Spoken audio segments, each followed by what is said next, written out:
Does lifting weights seem intimidating to you? Maybe you know you need to get stronger, but you're not sure where to start because the whole idea of lifting weights just feels overwhelming and feels like too much. Well, on today's episode of the Exercise is Health podcast, we're going to lay out a simple plan that can help you overcome that once and for all.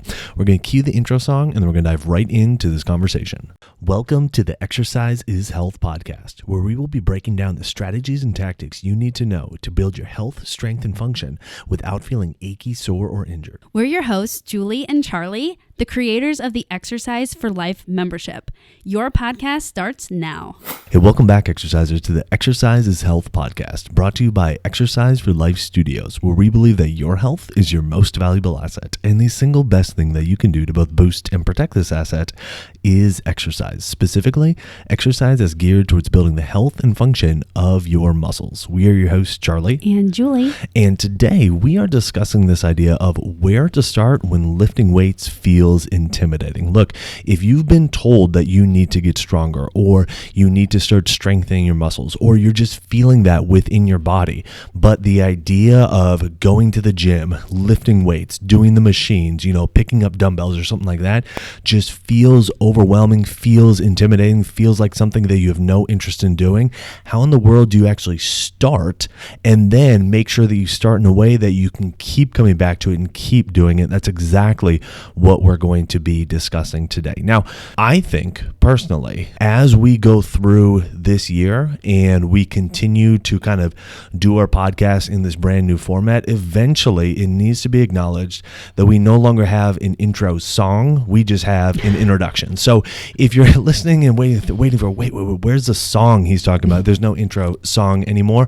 And eventually I will get the fact that we have changed the introduction and be able to deliver that more smoothly. But for right now, we're just going to have to, roll with the punches and just get better with it week by week. But that's an adjunct, that's a sidebar. That doesn't have actually anything to do with today's topic. I just wanted to throw it out there and acknowledge that. Yeah, I actually really like our new intro. We've heard back from a lot of our listeners, like the first week that we had our new intro, like, wow, I really love it. Anyways, we're working hard to just rebrand a little bit so that we're able to reach more and more audiences, because we know that we have information that can change people's health and lives. So today we're talking about where to start when you're feeling intimidated by the gym. And I know, Charlie, that it is a common thing to feel intimidated at the gym. And I think we hear a lot of it from women, although it's not necessarily only for women. But today we are going to be talking about a lot of examples that do pertain to women that we've worked with that have felt really intimidated by the gym. And I was actually just talking to one of my clients this morning, about how, at least in a woman's life, how the physical activity demands change. For example, we know to keep our muscles strong and to keep our bones strong and healthy and joints strong and healthy, we need to be physically active. And sometimes we are lucky enough, or it just is the fact of the matter, that you are really active with challenging things a lot of the day. Or you might be living in a lifestyle where you're not all that physically challenged a lot of the day. For example, my client this morning, she is about 60 years old, and she was telling me, oh yeah, this morning I woke up and then, it was a relaxing morning. So I had my shower and then I had tea and I sat with my husband and I read my book and then I turned on the news and then I came here, to see me here at the studio. And I was telling her, it's so funny because she was a stay-at-home mom, so there was a time in her life that she had a morning like mine, where I woke up and the only time I have to exercise is right in the morning. So I exercised, and then I took my shower and I sat for about 5 minutes, and then my son started crying, and then I carried around a 25-pound weight for about an hour while I got breakfast ready. I lifted up pots and pans. I picked up my crock pot because I had to get the meal ready for tonight since I was leaving for work in 30 minutes. And so it was a very physically demanding morning where there was more than an hour of time where I'm lugging around this giant weight called a toddler. And then, the physical demands of that life. And so what I find a lot, especially in women, and this might pertain to men too, but I just don't work with as many men, but with women, we go from this very physically demanding life of carrying babies, bearing babies, doing sports when we're young, doing the heavy lifting around the house. And then as we get older, it's like nice to take a break, but then we just keep taking a break. And then there's very minimal physical difficult challenges on our body. I mean, we hire a snow shoveler. We have someone, do a lot of the heavy yard work. And I'm not saying you shouldn't do that, but it's something to be acknowledged that, hey, your lifestyle is no longer having these challenges. And so now we need to bring in something else so that we can maintain muscle strength, muscle health, and bone health. Yeah, absolutely. And what I'm hearing is that eventually the day will come where our kids are not going to be wanting to be sprinted up the stairs to bath time as if they're on a rocket ship. And so, That's right. So you're right. Like eventually, the demands of our life change, right? And the thing about it is even when the demands of our life change, oftentimes the desires of our life don't change as much. Meaning, even if there is a day that comes, well, I'm guessing eventually there will be a day that comes. My son's not going to be 30 years old wanting me to sprint him up the stairs, to his bath in the evening, but I may still want to have desire the ability to be able to do that, with his kids or with our daughter's kids or, something like that, right? So even when the demands of our life have changed, the desires of our life may not change as much as the demands do. And so why that's important is because if the demands of your life change, but the desires of your life don't change as much or to as great of a degree, then you need to find a way to supplement that demand that was once on your body. A lot of times we think about the demands on our body as something that can be very taxing and very stressful and everything like that.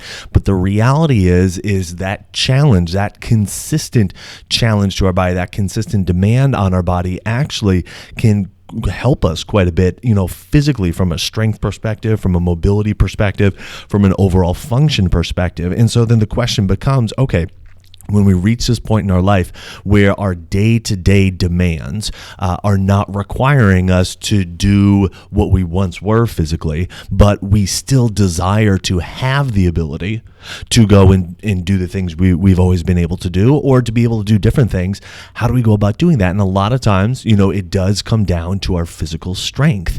But that idea of going and lifting weights, of hopping on a machine, of, picking up some dumbbells or some bands at home, it can feel, and it does feel, very intimidating and very overwhelming to a lot of people. And so we just try to kind of push that off. We kind of, sweep it under the rug as like, oh, I'm not losing strength as quickly as it seems like I am, or, I'm going to be able to maintain this for the next 10, 15, 20 years, no problem. And what so many people don't realize is how steep that slope gets once you start to, cross over a certain point, right? It's like, for the first, say, quarter of our life, it's like every day we're just naturally getting better, right? Like, let's say the first 25, 30 years, it's just like every day we're just naturally getting better. And then maybe we have 25, 30 years where we're just kind of maintaining a little bit. And, we have to do some stuff to maintain. And then it's like, okay, well, if I just keep doing that little bit to maintain, but we don't realize is how fast our bodies regress once we hit either a certain biological age or chronological age, or our body undergoes enough stress and our body's just no more, right? And so many people, this is where you and I often step in on people's journeys, is when they realize, I'm going downhill a lot faster than I thought I would, because I thought maybe I had another 5, 8, 10 years of just being able to kind of maintain doing what I was doing before. And I'm realizing, wow, I need to have my strength not only kept, but actually back to how it was. And I need it a lot faster than I thought. Absolutely, Charlie. And a really good example of this is one of my clients. She was my client and we took a break, and then we had the COVID pandemic where we were all stay at home. So she works from her computer. So she was in the office and then she went to working at home. And she said that after a few weeks of being at home, initially she was like, oh my gosh, this is amazing. I don't have to go to work. I don't have to get ready. I don't have to, get myself out of the house. This is great. And after a few weeks of doing that, she was like, I don't know why, but I am physically going downhill. She's mid to late 50s. And she said, I felt like I couldn't get up and down off the ground as easily. There were many things. And I asked her, well, what do you normally do when you go to the office? Well, she has to walk a really long parking lot. She had to use the stairs. She had to carry things from, workstation to workstation. And these were all important physical things that we don't realize that was like kind of keeping her going until she no longer had to do that. I mean, she would wake up, stay in her pajamas, maybe put on a nice blouse and have her coffee and start getting to work. All that physical demand from her day was gone, which was emotionally really nice, but physically her body really needed that. And the good thing though is it doesn't take very long for you to start feeling better once you start exercising. That is like the amazing part about exercise, because I know exercise for a lot of people seems intimidating, seems like, oh my gosh, this is going to be so much work. And yes, strength and conditioning takes time to build, but the feeling of I'm feeling stronger, I'm feeling like I'm getting better, that always kicks in very soon after you start. So if you're listening to this podcast and you're like, yeah, I am intimidated about getting started, but I want to get started, that's the golden nugget, is that, hey, if you get started, you're going to start feeling much better, much stronger, more prepared for your life very soon after you start moving. So what can be done about this, right? Like we're not just kind of like throwing out a problem. We actually want to provide a very specific solution. And the solution that we want to provide is one of a system that needs to be followed, because what we find time and again with clients and even with ourselves is that when we can follow a very specific system with our exercise that has principles and that has certain tactics that we're able to implement day after day, workout after workout, that consistency with our exercise and ultimately the consistency with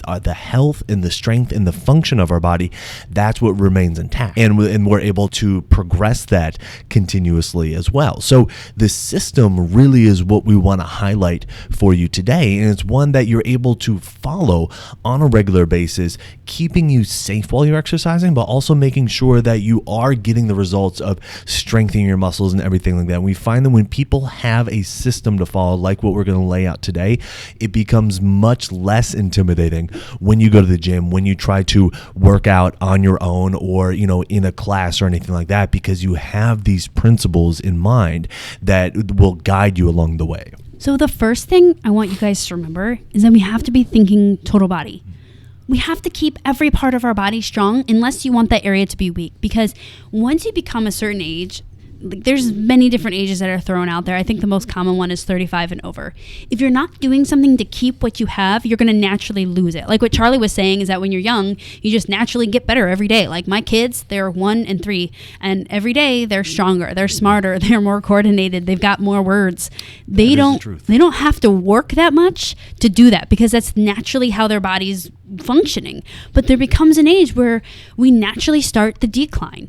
And a lot of us have maybe started moving by that time, maybe not, but we can do things to slow the decline, level out the decline, or reverse the decline. And the first thing we have to be doing is thinking total body, because we don't want to leave anything out. And I know if you have thought about exercising and you're intimidated by weights, it's likely that you're doing something, and that something is probably some kind of cardio-esque thing, like walking or maybe doing the elliptical at the gym, and that is really great. You have some momentum going. But now we need to think beyond the legs. We need to think beyond what are my feet and hips doing. We need to be thinking of multiple motions in the hips, your core, all the motions that your core does, your shoulders, your elbows, your spine.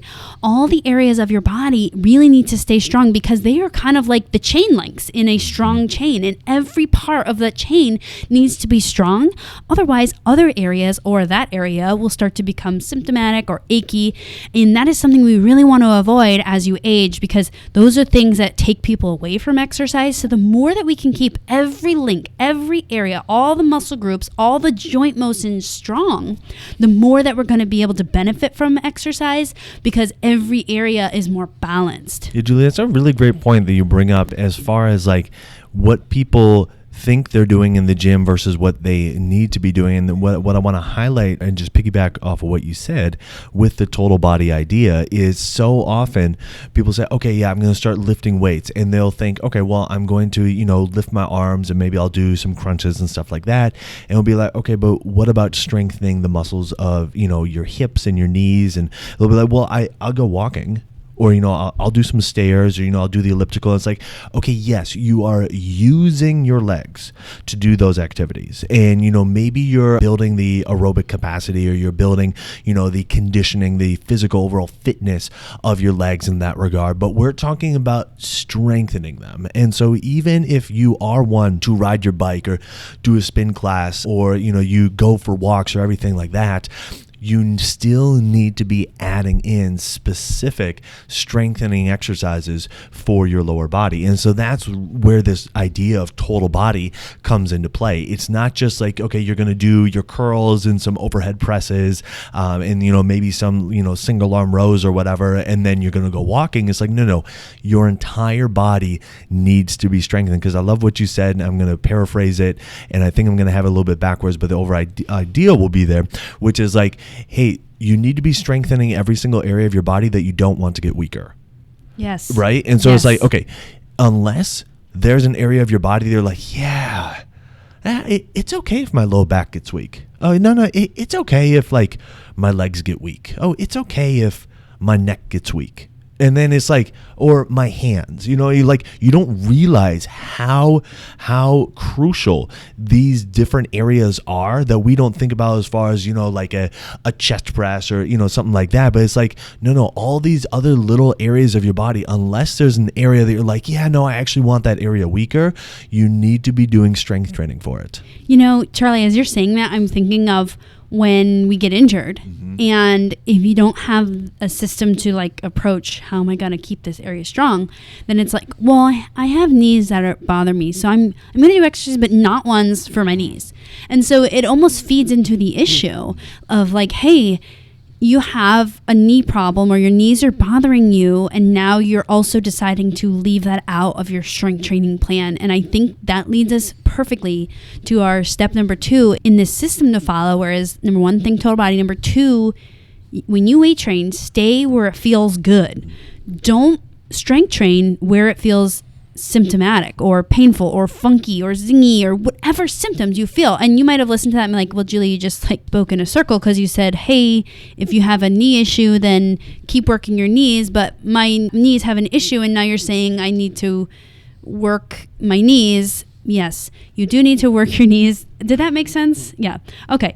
We need to work the area, every area, and find the range that is asymptomatic. So sometimes you might be doing an exercise, and the way the instructor is doing it, or the way you did it last year, doesn't work for you today. Because let's say you're doing a squat and you're like, hey, when I get about 3/4 of the way down in my squat, my knee starts to click or feel weird, or I'm just not sure about my knee there. It feels weird. Well, great. You still should do your squats. Just stay in the range that's asymptomatic. So go into your squat and stay just shy of that weird thingy thing you're feeling, and then come back up. Because here's the thing. The only way that your joints get better, the only way that your muscles get better is by applying a stimulus. So applying challenge to them, doing your squats, staying in the range that you feel good.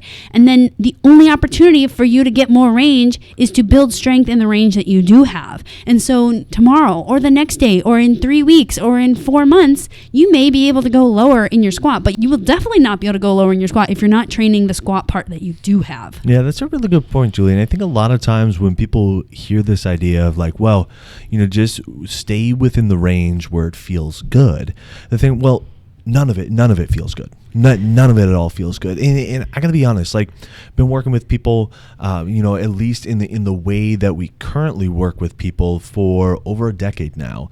And it really only seems like something just like none of it ever feels good when there's been some kind of like new injury to it, right? Meaning like you really tweaked your knee, or you like really tweaked your back, and it's right there. But that's a very acute thing. Okay, what we're talking about is like when somebody has arthritis, or when somebody has just some aches and pains going on. There's usually a specific part when they're trying to move that joint where it's like, okay, no, this is way worse than all the other parts. I can lift my arm to here, but above that, like, it really hurts, for example, right? However, a lot of times when it's like, oh, I can only lift my arm to here, and then above that, then it really hurts. And it's like, okay, well, that means I can't do, anything with it. And what we're saying is find that part of the range of motion where you can move and there is no symptoms or as close to no symptoms for you as possible, and just stay within that part of the motion. And in your mind's going to be playing a trick on you, and it's going to be saying, well, you're not doing much motion, so that means there's no benefit, so that means you should just stop. And the reality is whether or not there's any motion at all doesn't really matter. That is not indicative of the benefit that you're going to get from a strength perspective, which, by the way, is why we're guiding you through this, guiding you to go down this route, is to help you build your strength in a safe and efficient manner. If what your mind was saying was true, then there wouldn't be any benefit to doing isometric exercises, which are exercises specifically where you don't move. So the whole idea is just find the part that you can do. Just stick with what you can do. Stay within what you can do. And when you build the strength and you build the function, you build the integrity of your body within the part of the range of motion that you can do, and that is the either completely symptom-free or is the lowest part of like the symptomatic area that there is for you, then all of a sudden the strength and the health and the function of your body improves, and more times than not, you start to find that you can do more range of motion while having it be either completely symptom-free or very, very low on that symptom scale. So I just want to throw that out there because people's minds, they play tricks on them, they play tricks on us, and it's all designed to try to keep you safe, but at the end of the day, we're trying to help you strengthen your body and do so in a very safe manner, and there are going to be things that your mind tells you because it thinks there's some kind of threat when there actually isn't a threat. You just need to play within the range that you can, and you will see your health, your strength, your function improve, and then your motion improve as a result. This is a big part of our conversation with all clients, whether you're really active, whether you're brand new and you're just thinking about becoming active, whether you're 30 or you're 50 or you're 70, because our bodies are designed to take a lot of stress. And because of that, I think everyone over the age of 30 has some kind of chronic thing. That the good news is that we have this thing called exercise that we can start managing that. So anyways, staying in the range where it feels good will help you build your strength for all areas of your body. And it is completely normal to have areas that you have to really problem solve with. So don't feel like that is a reason why you should stop exercising altogether. The last tip we want to give you today, and the last piece of this system, is to move slowly when you exercise. I was just talking to a client this morning and she was like, well, yeah, I know. I can't believe I got injured when I was at the gym because I was lifting really light weights. It was only my third workout back in a long time and I was lifting really light weights. And I told her, well, one of the biggest issues is not the amount of weight that you're lifting, but it's how you're lifting it. A lot of people go way too far in their range because they move quickly. They pick up weights and they start flinging them because that's what everyone else is doing. And again, what Charlie was telling us, our minds like to play tricks on us, but we don't like to be challenged. Our bodies are made for survival, not to tolerate challenges. And so it takes a lot of effort to slow down because it makes the exercise harder. But when you move slowly, it keeps you safer.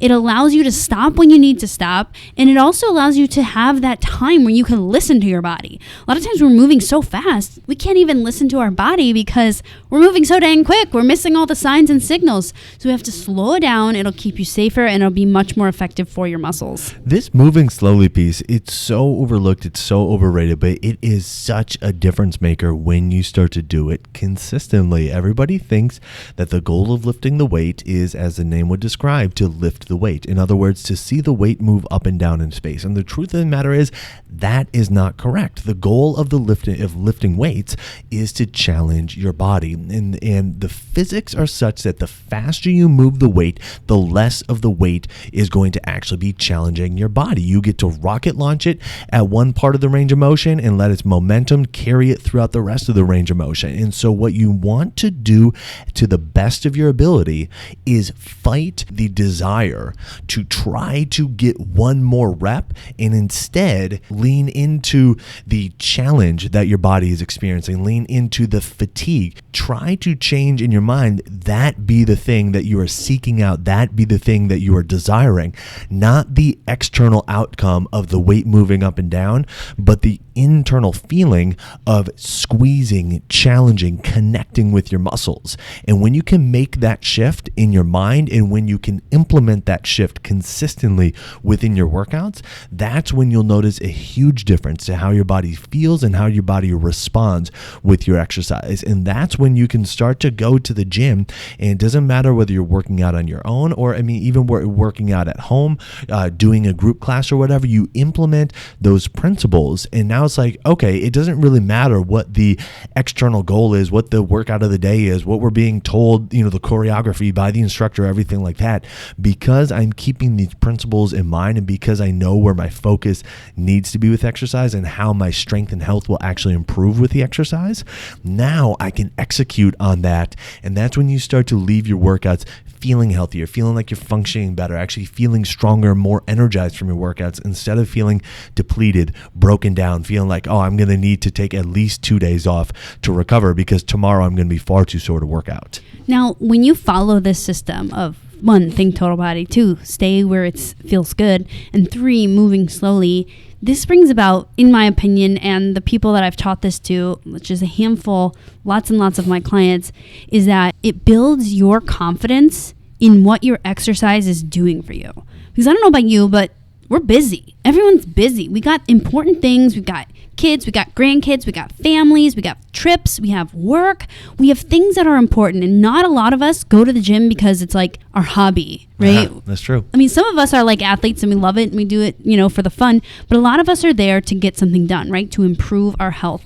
And when we can figure out, and specifically this system that we've just laid out for you, when we can apply something and have confidence, like, hey, I know when I go to the gym, if I think that I am going to be improving my health, I'm going to really limit my risk for injury. I'm going to really promote the ability for me to build my health. And I know I'm going to be working on the strength and function of my body. That is the most exciting thing, because you have this confidence in that exercise piece. Whereas I found that when we go to the gym and pick a random class, or you go to, YouTube and you pick a random person to follow and do their workout, there's not really that confidence. You don't know what principles they're going to be following and asking you to do. You don't know what's going to be put on your body that day. But if you approach any workout and you say, okay, I'm going to think total body, I'm going to stay where it feels good, and I'm going to move slowly, this will really transform your workouts into this haphazard, maybe it helps, maybe it hurts type of a thing, to now I know when I show up and I do these things, I'm going to be leaving a better, stronger person. Exactly. Now, Julie, how can people go about doing this consistently with your guidance specifically? Yeah, absolutely. So I actually just released a free mini series called Perfectly Fit for 50 Plus. Mm-hmm. It is targeted towards women, although men can join it too if you feel like we're talking to you right now.